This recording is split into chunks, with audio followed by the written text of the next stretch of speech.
We are so pleased to be joined on set today by Mike Gioscia, who's the Executive Director of Plymouth Rocks. Welcome. Thanks for having me. Now, Plymouth Rocks is a brand new nonprofit here in Plymouth.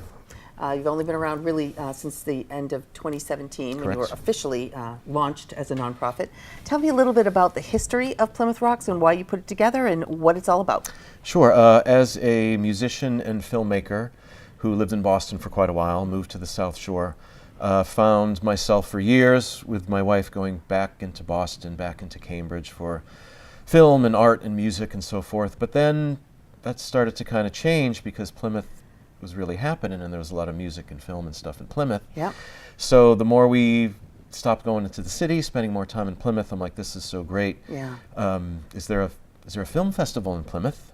As a filmmaker, I love the film festival experience. Yeah. And found that there used to be a film festival, but no longer. Nope. So I got a couple friends together and said, what if we did cool film and music events and shared proceeds with local school music programs? Okay. It was that simple. And my friend said, let's do it. So you're going to start with your proceeds going to school music programs, and you're going to eventually, hopefully, help relaunch film festivals here in Plymouth. Absolutely. We're looking to do the Plymouth Rocks Film and Music Festival. Yeah. And that should be taking shape hopefully this fall. Okay. But again, we have our first fundraiser coming up, which hopefully will help us with that goal. Okay, so let's talk a little bit about this fundraiser that you're going to have on April 6th at Memorial Hall. It sounds pretty cool. Why don't you tell me about how you put it together? It is. So I did radio in Boston for years in the 90s. And one of my connections, someone who I worked with, is this gentleman named David Bieber. And he is an archivist of all types of pop culture memorabilia, a lot of rock and roll stuff, a lot of film stuff. And when I say a lot, I mean hundreds of thousands of pieces that he's gathered over 30, 40, even maybe pushing 50 years. 'Cause he was a collector as a kid even. He has all the stuff that he had when he was a child. So I knew we had this wonderful collection. You can only really see it at the Verb Hotel in Boston. He's the curator there. So again, you had to go into Boston.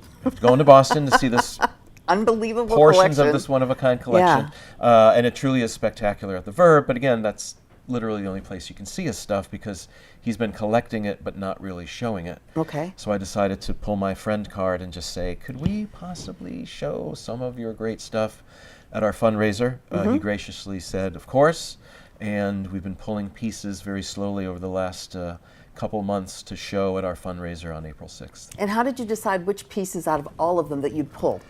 It was tough. It was like Christmas morning. He would come out with a box and you'd be like, what's in there? And he'd be like, it's only labeled. I don't even know. And you spread it all over the floor and you went crazy. Exactly. You'd start pulling out posters and stuff, and it was just kind of mind-blowing that after a while I'm thinking we're never going to be able to show all this stuff. We're going to have to stop. And, but it was just wonderful, the trinkets we were pulling out. So at this fundraiser, are they going to be displayed in different ways? Yep, it'll be a pop-up museum that we're calling it. So we'll be hanging the stuff on the walls. We'll have stuff on easels, stuff on tables. Yeah. We still have to, block all that out and figure it out. But it's going to be great. And again, you can't see this anywhere else. Right. This is it. This is the place to go. This is it. Okay. In a minute, we're going to watch a film about David and his incredible collection of stuff, if you want to call it that. But a little bit more about the fundraiser. So if I go to the fundraiser, I'm going to see all these wonderful things. What else is going to happen there? So we have food provided by Farms to Forks, which is awesome. So we have a huge local flavor to the festival as well. Indie Fermentations has brewed our own Plymouth Rocks IPA. Nice. How many nonprofits have their own beer? Not many. We do. Also, Second Wind Brewery will be providing beer as well. Mayflower Brewery, of course. And then Dirty Water Distillery is also providing the spirits for us. Excellent. So great food and drink that's local. Yeah. We'll be having raffles and auction items as well. A couple pieces from David's collection we're actually going to auction off. Right, but most of it is not for sale because people will probably say, can I come and buy this? And it's no. Not for sale and no touching. Yeah, so no touching. Right. So food, drink, raffles, guest DJs as well. Okay. I'll be there spinning. Also Tim Downey from Mars Records here in town. Great. And also Chachi, who does the Breakfast with the Beatles show. Yeah. He's going to do an hour of rare Beatles for us as well. Wonderful. So really eclectic, different type of evening. Right, here exactly. in Plymouth. And that's what we're trying to do with Plymouth Rocks is stuff that you just can't normally get, or that you'd have to travel to find. Excellent. So why don't we take a look at Great. the film that will show a little bit about David's incredible collection, and we'll talk about it on the other side. Super. Let's watch it. My name is David Bieber, and I guess for want of a better term, the second act of my life is to be a curator, an archivist of pop culture material. I've been collecting for probably 50 years. I acquire things via the media jobs that I've had in the past at WBCN and the Phoenix. Aside from having a day job and getting a salary, the greatest benefit was to have access to the assembly line of great content that was being created by the record companies, the movie companies, all the debris of the pop culture that might have wound up in a landfill. I cupped my hands and saved it. Mike Gioscia and I have worked together for decades, and when he approached me with the idea that even though there is no longer a WFNX, there is now a Plymouth Rocks Film and Music Festival. And so Mike knew that he could tap into my resources and my artifacts. One of the significant segments of my own personal archives and collection are posters, whether it be a film, a record release, a book release, anything like that. And my one line of demarcation was that I wouldn't take a poster for an event that had yet to happen. But at 12:01 on the night that the event happened, I was zooming in on detaching it. One of the most coveted and beautiful in terms of showcasing the talent is the May 1969 poster, which shows 3 nights of Led Zeppelin and 3 nights of The Who. And the thing that is so stunning to think about is that these ticket prices were $2.50 and $3.50. And you could be as close to the stage as you wanted to be. Somebody who's connected with the Boston music scene, or somebody who's just curious about music in general, will love the items that we have been mutually selecting. It spans all decades, all generations of Boston music. And with what we're doing with the festival is expanding it so that it's not even just Boston music, but it is a complete showcase of things that have occurred and the items that were used, the surfaces, the canvases that were really utilized to get the message out. I love to tell the stories, the backstory, the purpose, the reason, the moment in time that any of these things represent. And there are all these other socials and other media opportunities to get the word out, but there's still nothing like an artistic representation on a flat surface that tells you visually this is what you can expect from the music.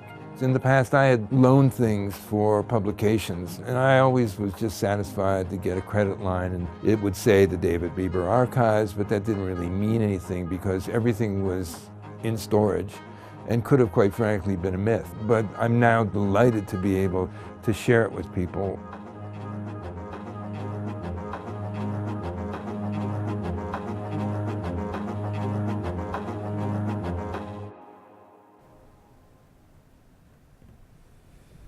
Wow. I'd like to pick his brain.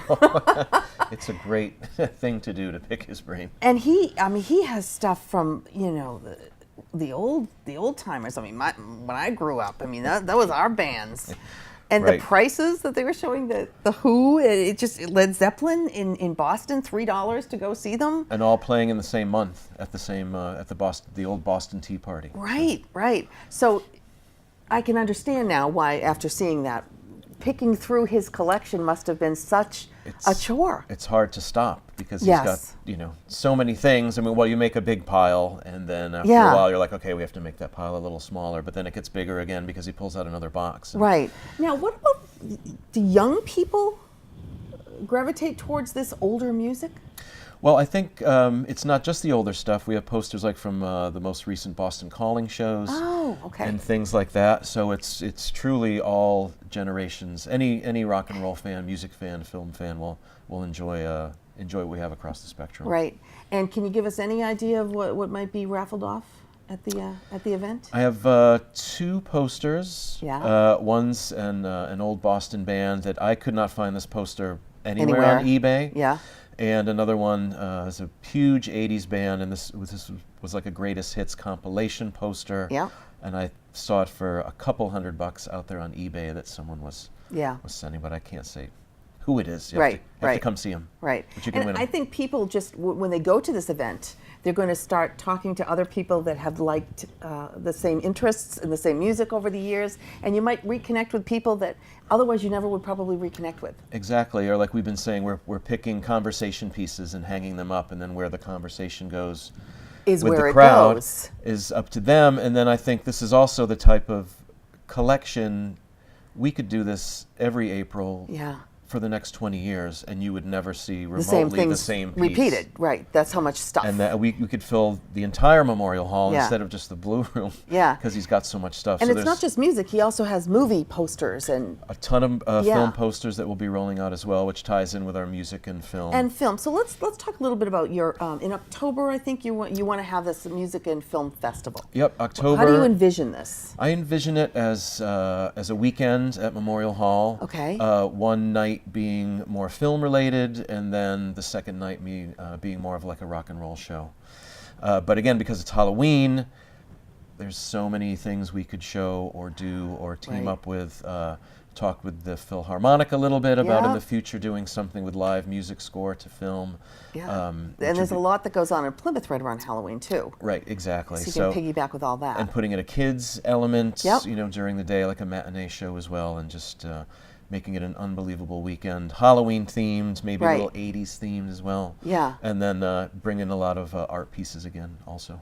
Right. So for this grand first annual film festival, hopefully we'll have in October, are you going to put out a challenge to people to create films for this, just specifically for this? I think we'll get there. Again, as a filmmaker, I've put my film for consideration to so many festivals, so I understand that process. I think at the beginning, maybe not, just because you end up getting hundreds, if not a couple thousand films. Yeah. And right now we're a small nonprofit, so it's watching every film and really giving every film its justice of being seen, and you know, you don't want to rush through anything. Right. So I think, but we certainly will get to that point, because we'd love to have a call for films and student films as well. Would be great. And if you had them tie in the whole aspect of music with their films, yep. maybe you could kind of hone it down to the subject matter that you wanted in your first one, in your first film festival. And also doing music documentary stuff. Right. You can show a music documentary, and then also maybe have a performance